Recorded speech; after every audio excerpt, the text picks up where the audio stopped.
하나님의 사람 솔로몬의 고백입니다. 뭐라고 얘기했느냐? 나는 내가 원하는 것 다 해봤습니다. 나는 내가 좋아하는 것, 즐거워하는 것, 내 마음이 기쁨이 되는 것 나는 다 해보았습니다. 이것은 나의 노력이었습니다. 내 수고로 내가 원하는 것을 다 해보았습니다. 그런데 죽음의 시간이 가까우니까 다 헛짓이었습니다.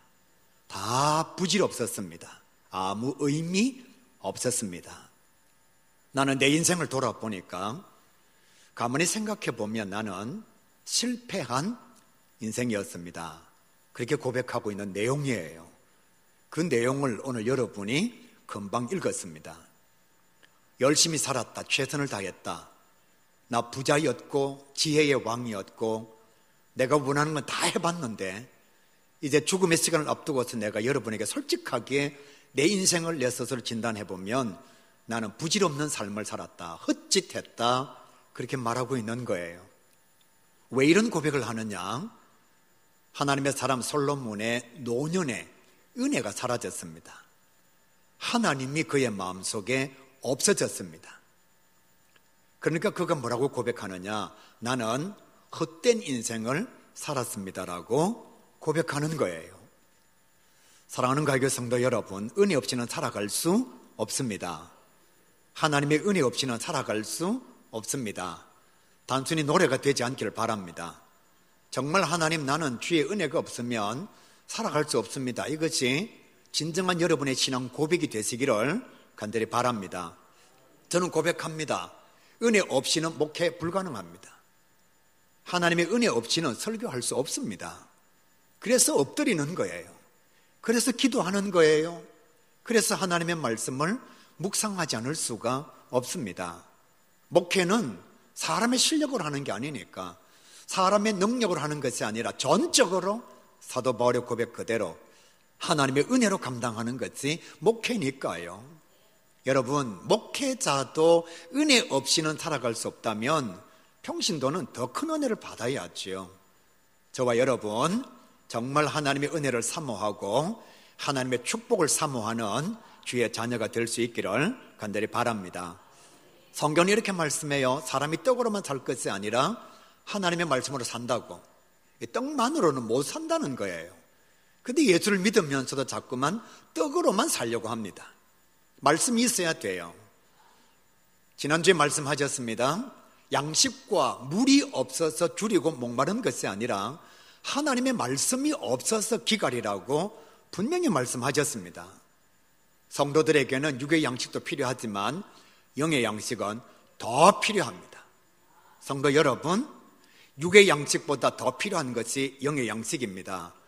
그러면 여러분의 마음속에 육의 양식을 갈망하는 그것보다 영의 양식에 대한 갈망이 더 커야 되잖아요. 왜?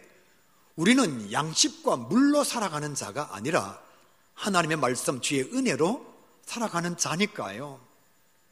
다시 한번 주님의 이름으로 간절히 원하기를, 은혜 받아서 하나님과 함께 동행하는 여러분의 남은 인생이 될 수 있기를 간절히 바랍니다. 여러분, 1200억을 가지고 있어도 48세에 세상 떠나면 하나도 못 가지고 갑니다. 그 돈이 무슨 의미가 있어요?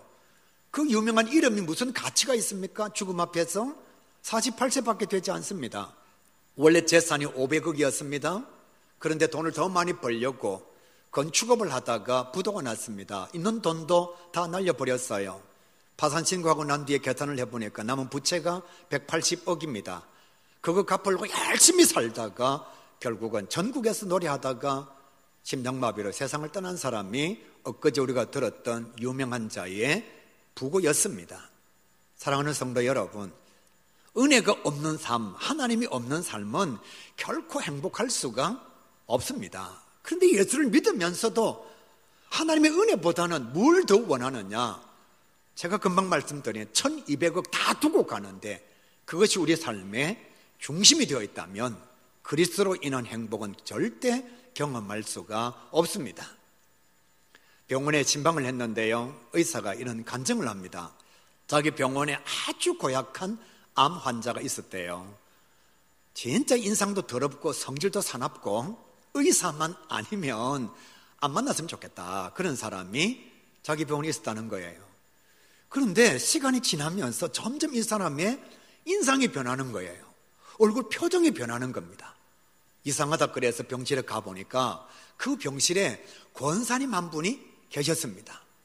그래서 그 권사님이 이 암 환자, 고약한 암 환자가 너무너무 힘들어할 때에 내가 기도해 주면 안 되겠습니까? 왜 너무 힘들어하니까 이 암 환자가 너무 힘든 상황에서 누군가가 자기를 위해서 기도해 주겠다 그러니까 해달라고. 권사님이 기도를 하고 나니까 마음의 평안이 찾아왔습니다. 기도가 효과가 있는 거예요. 그 뒤로부터 사람이 변하기를 시작합니다. 의사가 깜짝 놀랐다는 거예요. 아니 어떻게 저 사람이 저렇게 달라질 수가 있는가.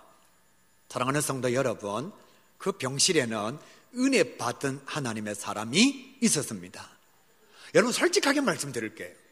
여러분이 병원에 입원해 있는데 옆에 누군가가 막 아파합니다.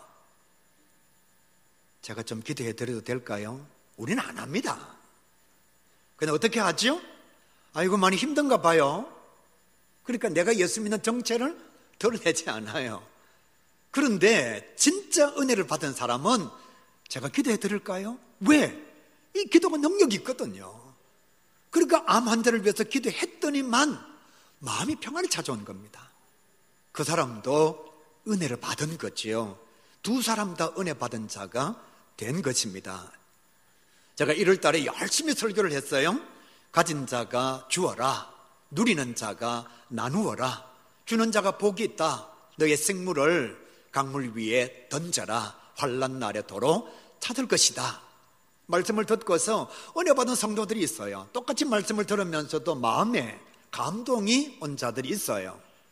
그러고 난 뒤에 그가 어떤 삶을 선택했느냐, 자기가 가진 것을 교회 성도들을 위한 지정구제 헌금으로, 또 미자립 교회를 돕는 소중한 목적 헌금으로, 그리고 정말 연약한 자들을 돕는 장학 헌금으로 막 내놓는 거예요. 왜? 은혜가 되니까요. 솔직하게 얘기합시다.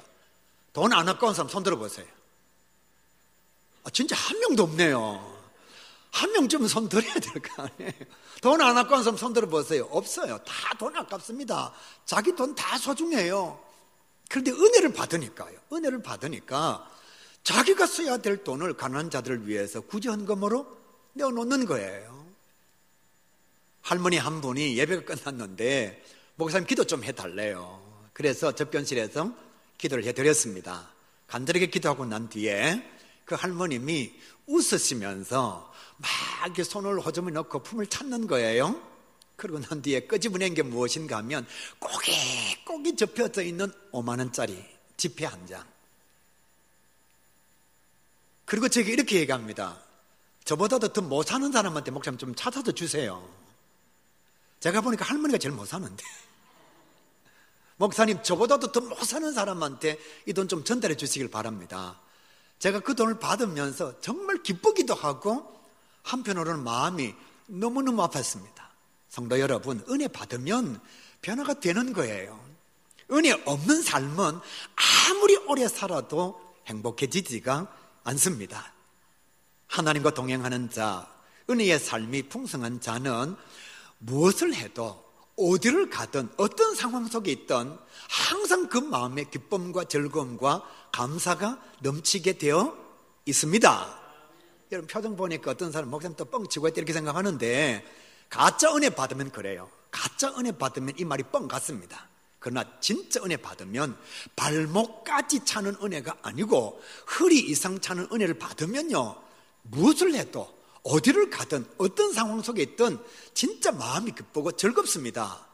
사도 바울의 모습을 보실래요? 그는 복음 전하다가 감옥 들어갔습니다.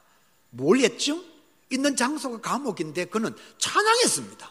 이런 동신이 어디 있어요? 이런 바보가 어디 있어요? 감옥에서 어떻게 찬양합니까? 찬양을 했는데 자유의 몸이 되었어요. 우리 같으면 어떻게 할까요? 단어를 바꾸겠습니다.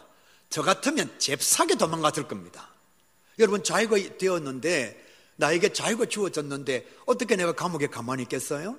잽싸게 36개 주령랑 치지요. 그런데 어디를 있든 무엇을 하든 은혜의 삶을 살았던 사도 바울은 기다리고 있습니다. 그리고 간수가 자살하려고 하니까 그를 전도했습니다. 더 대단한 것은 재판을 받을 때에 자기를 재판하는 사람에게 자기가 지금 불리한 말을 하고 있습니다. 당신도 예수 믿으시기 바랍니다. 지금 그것 때문에 재판받거든요. 복음 전한 것 때문에 재판받아요. 그러면 재판받을 때에는 어떻게 하든지 형량을 줄이기 위해서 자기가 불리한 말은 안 해야 되잖아요. 재판장의 마음을 기쁘게 해야 되잖아요. 그런데 바울이 뭐라고 얘기하느냐? 당신도 예수 믿으십시오.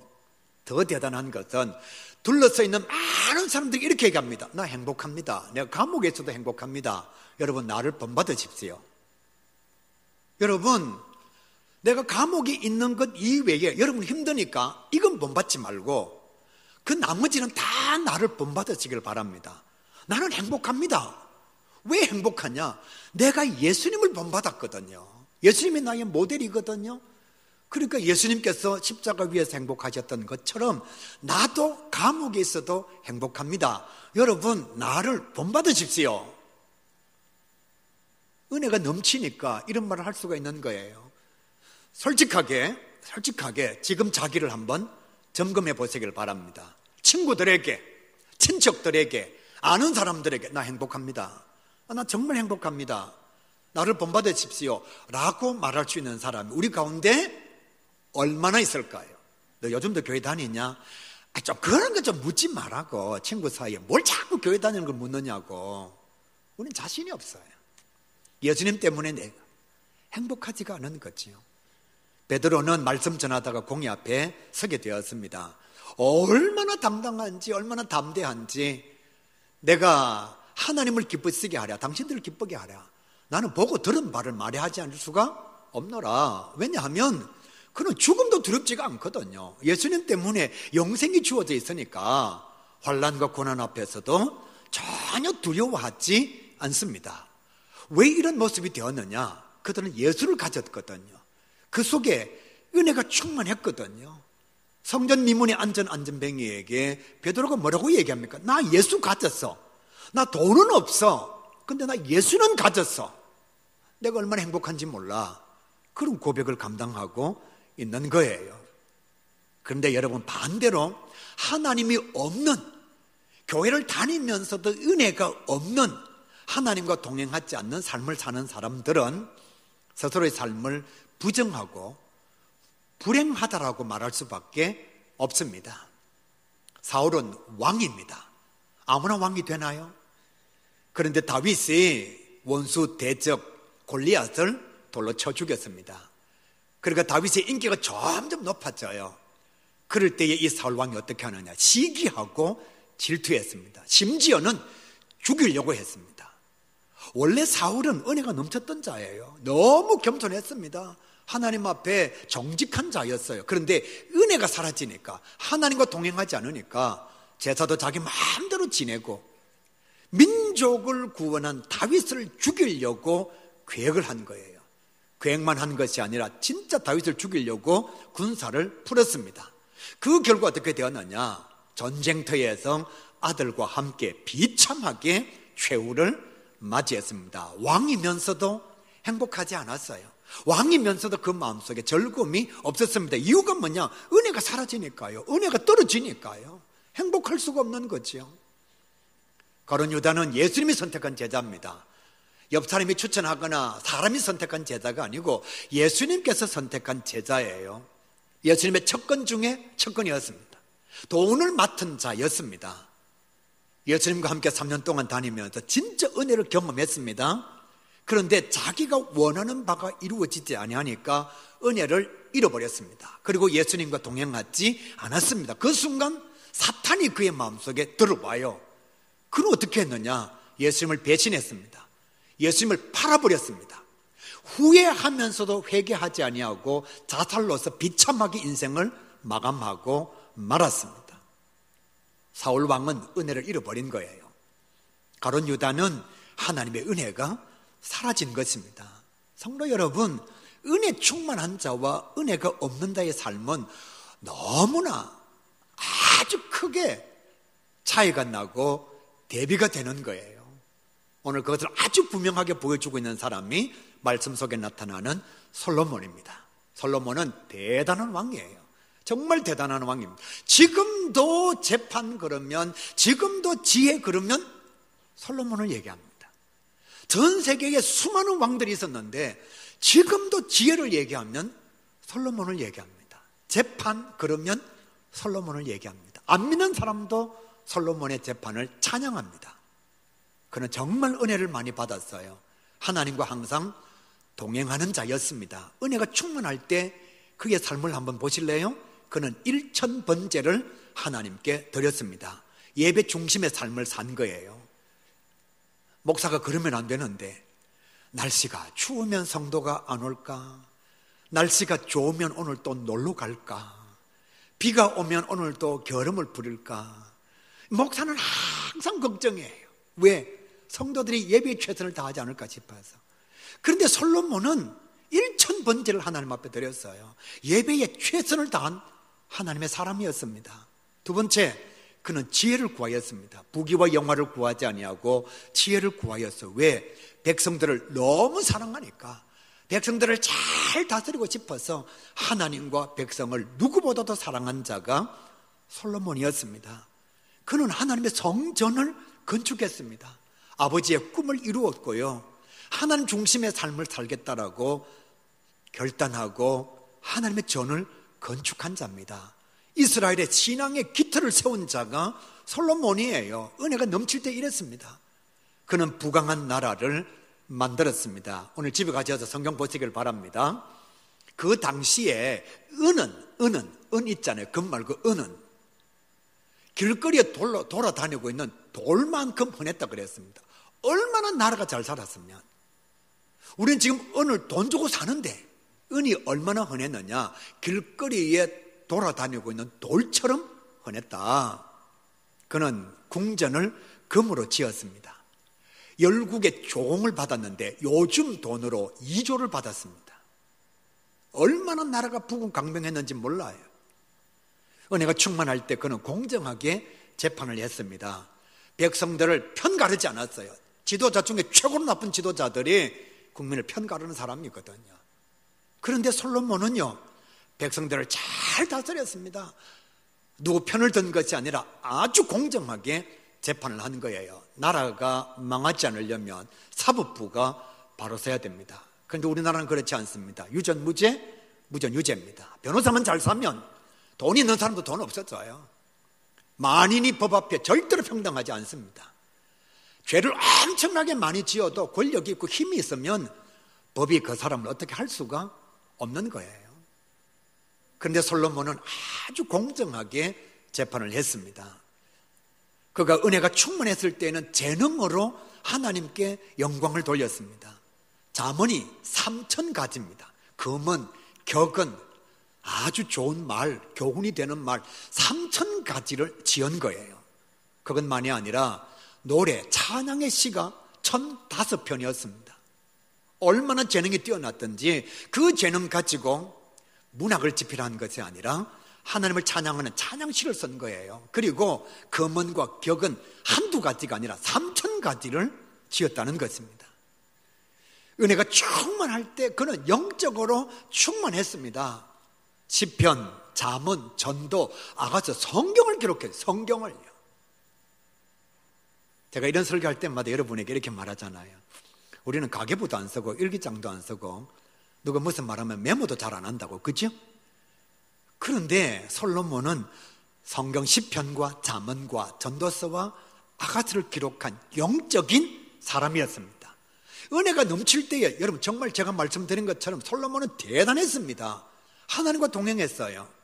그런데 은혜가 사라지고 하나님과 동행하지 않을 때에 그는 타락하고 포악한 군주가 되었습니다. 솔로몬이 죽고 난 뒤에 그의 아들 르호보암이 왕이 되었어요. 그럴 때에 나이 많은 신하들이 르호보암에게 뭐라고 얘기하느냐? 우리가 제발 부탁하는데 당신 아버지처럼 폭군이 되지 마시기를 바랍니다.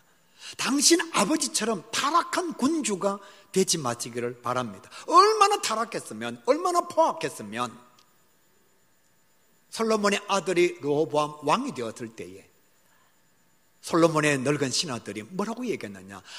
아버지처럼만 하지 마십시오. 은혜가 사라지고 하나님을 떠나니까 솔로몬의 삶은 완전히 타락이었어요. 첫 번째, 그는 이방 여인과 결혼했습니다. 부인이 1000명입니다. 왜 이렇게 결혼했느냐? 정략 결혼을 한 거예요. 나라를 세워주신 하나님을 의지하지 아니하고 사람을 의지한 겁니다.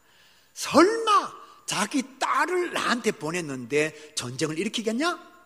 라고 생각을 한 겁니다. 참고로 저는 부인이 1명입니다. 이방 여인과 통혼한 자가 누구냐?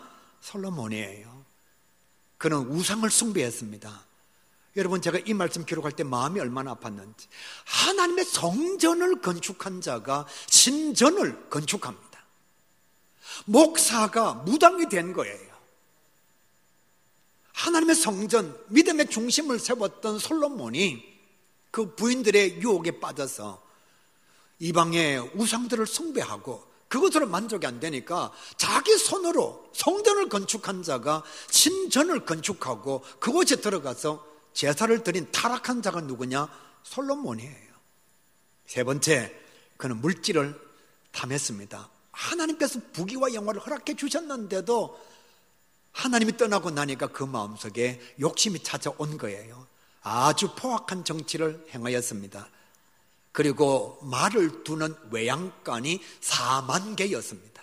그 당시에 말을 두는 외양간이 4만 개, 황금으로 만든 방패가 500개, 궁전의 모든 그릇들과 식기들은 다 금으로. 그럼에도 불구하고 물질이 부족하니까 백성들을 강제 노역에 동원했습니다. 은혜가 떨어지니까 하나님 중심이 아니라 자기 중심으로 사는 거예요. 그는 자녀 교육에 실패했습니다. 입으로는 지혜를 말했습니다. 그러나 그의 삶은 방탕과 타락으로 나타난 거예요. 이걸 누가 보았느냐? 자녀들이 본 거죠. 제가 제일 두려워하는 게 솔직히 이것입니다. 우리 아버지가 강단에서 설교는 너무너무 잘하는데 집에서는 완전히 폭군이야, 완전히 엉망이야. 이게 제일 두려워요. 솔로몬은 시는 정말 잘 썼습니다. 아름다운 찬양의 노래는 너무너무 많이 만들었는데 입으로는 지혜를 말하면서 실질적으로 자기 자신의 삶은 방탕과 타락의 나락으로 떨어진 거예요. 그러니까 그걸 누가 보았느냐? 르호보암이 본 거죠. 그러니까 신하들이 당신은 아버지를 닮지 마십시오 라고 말하는데도 르호보암은 더 폭군이 됩니다. 아버지한테 배운 것 이상으로 더 잔인한 군주가 되는 거예요. 그 결과 어떻게 되느냐? 나라가 분열되고 말았습니다. 은혜가 사라지니까 신앙적으로 자녀 교육이 안 되는 거예요. 마지막으로 그는 자기 자신의 삶을 스스로 부정했습니다. 오늘 성경 말씀요, 나 실패한 인생이야. 나 열심히 살았고 다 가져보았고 모든 것을 다 누려보았는데 헛짓했어. 다 헛짓이었어. 헛되고 헛되니 헛되도다. 부질없는 일이었어. 내가 솔직하게 말할게, 나 실패한 인생이야. 지금 말하고 있는 거예요. 여러분, 인생의 마지막 시간에 여러분 스스로 나 실패했어. 아내에게 이렇게 말합니다. 여보, 나는 헛짓 너무 많이 했어. 그렇게 말하면 인생이 얼마나 힘들고 아플까요? 근데 솔로몬은 지금 그것을 감당하고 있는 거죠. 결국 은혜도 다 잃어버리고 하나님의 영광도 다 떠나고 60세의 나이에 허무하게 인생을 회한하다가 죽은 사람이 대단한 왕이라고 얘기하는 솔로몬입니다. 우리가 볼 때는 정말 대단한 것 같지만 그의 삶은 스스로 부정한 인생이었습니다. 그런데 여러분, 반대의 삶이 있잖아요. 예수님은 머리 둘 곳도 없었습니다. 너무너무 가난했습니다. 인생 자체가 고난의 삶이었습니다. 그런데 예수님은 성령 충만했어요. 은혜 충만했어요. 하나님과 동행했습니다. 그러니까 십자가 위에서 죽을 때 이렇게 말하는 거예요. 나 다 했어. 나 모든 것을 다 이루었어. 그래서 나 행복해. 여러분, 똑같이 두 사람 다 자기가 원하는 거 다 해보았는데 한 사람은 헛짓했어. 한 사람은 나 정말 잘했어. 사도 바울도 그가 죽음의 시간이 가까웠을 때 이렇게 말합니다. 나 선한 싸움을 싸우고 달려갈 길 마치고 믿음을 지켜서 나 예수님처럼 나도 다 했어. 나 너무너무 행복해. 죽으면 어떻게 되느냐? 하나님께서 나를 위하여 의의 면류관 주실 거야. 왜요? 은혜가 충만했으니까, 하나님과 동행했으니까. 제가 지난주에 여러분에게 이렇게 물었죠. 여러분 얼마 벌면 만족하겠느냐고. 제가 다시 한번 질문할까요? 얼마면 되는데? 얼마면 되겠습니까? 다 해본 사람이 이렇게 말합니다. 그거 헛짓이에요. 그거 헛거예요. 아무리 많이 가져보았자 1200억 두고 48세에 아무것도 하지 못한 채 그 아름다운 미모를 내려놓고 세상을 떠나야 하는 것이 사람이라고. 그게 무슨 의미가 있느냐고. 하나님 없는 인생은 스스로 불행하단 말할 것이고, 자기 자신의 삶을 돌아보면서 부정할 수밖에 없노라고 말하고 있습니다. 교회를 다니고 예수를 믿으면서도 그저 발목에 차는 은혜로 만족하는 사람들이 의외로 많아요. 어떤 사람은 은혜 받는 걸 두려워합니다. 왜? 삶을 희생해야 되고, 하나님 앞에 헌신해야 되고, 내 자신의 삶의 중심을 하나님 중심으로 바꿔야 되니까. 어떤 목사님 아들 둘이가 그렇게 말했다잖아요. 한 아들이 이렇게 말했습니다. 나는 수련회 가면 빡시게 기도 안 한다고. 왜? 혹시 하나님께서 은혜를 주셔서 나를 목사로 부를까 싶어서.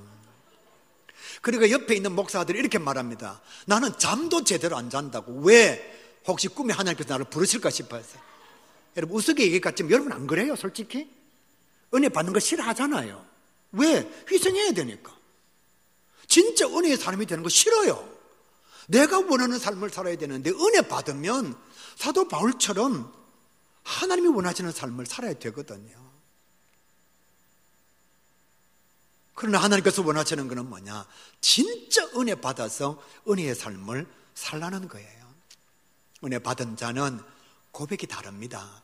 하나님께서 나를 목사로 서주셨다라고 고백합니다. 하나님께서 나를 기도자로 세워주셨다라고 고백합니다. 왜? 은혜가 넘치니까. 하나님이 내 안에 있으니까. 그러나 은혜가 사라진다는 이렇게 말합니다. 내가 교회 봉사했지 뭐. 내 실력으로 내가 감당했지 뭐. 그리고 누군가가 알아주지 않으면 다 쓸데없는 짓이야. 다 부질없어. 그렇게 말하는 거예요. 왜? 그는 하나님의 은혜 가운데 거한 자가 아니고 자기 자신의 욕심으로 사명을 감당한 자이기 때문에 그렇습니다. 연애할 때 그런 것도 있잖아요. 사랑이 막 넘칠 때에는 당신 없이는 못 산다. 사랑이 넘칠 때에는. 그러다가 마음에 사랑이 싹 사라지면 네 때문에 못 살겠다. 사랑이 넘칠 때에는 너 없이는 못 산다. 사랑이 식어지면 네 때문에 못 살겠다. 네 때문에 못 살겠다. 그러다가 누군가가 묻습니다. 결혼 잘했죠? 실담설 하지 말라고. 내 눈이 삐었지? 그때 내 정신이 아니었지? 어떤 사람은 더 심각하게 말해요. 내 눈을 내가 찔렀지? 여러분 사랑이 식어지면 자기 선택을 부정합니다. 은혜가 식어지면 하나님의 은혜를 부정하게 돼요. 자기 자신의 삶을 부정할 수밖에 없습니다. 감당한 헌신도 부정합니다. 내가 돌았지. 뭐 한다고 그때 내가 그렇게 더 열심히 했던가. 은혜의 사람은 그렇지가 않습니다. 이렇게 연약한 나를 하나님께서 목사로서 주시다니. 은혜가 있는 삶은 성공한 삶입니다. 왜? 하나님과 동행하니까요. 은혜가 없는 삶은 부질 없는 인생, 스스로 부정하는 인생, 허무한 인생이 될 수밖에 없습니다. 그래서 예수님께서 이렇게 말씀하셨어요. 은혜를 받아서 자신을 썩어지는 미랄로 드림으로 말미암아 많은 열매를 맺게 하는 것, 이게 축복이 아니냐. 자기의 생명을 하나님께 드림으로 하나님께 영생을 얻는 이것이 축복이 아니냐. 은혜를 많이 받아서 사람들을 섬김으로 말미암아 하나님께서 너를 섬겨주니 이게 진짜 축복이 아니냐. 성도라면 이런 축복을 받아야 돼. 이것이 축복의 인생이야. 주님께서 우리에게 말씀하십니다. 우리가 이거 모든 성도들은 은혜 가운데 거함으로 스스로 부정하는 인생이 아니라, 흠한 인생이 아니라 축복받아서 행복한 삶을 영위하는 주의 백성이 될 수 있기를 우리 주님의 이름으로 간절히 축복합니다.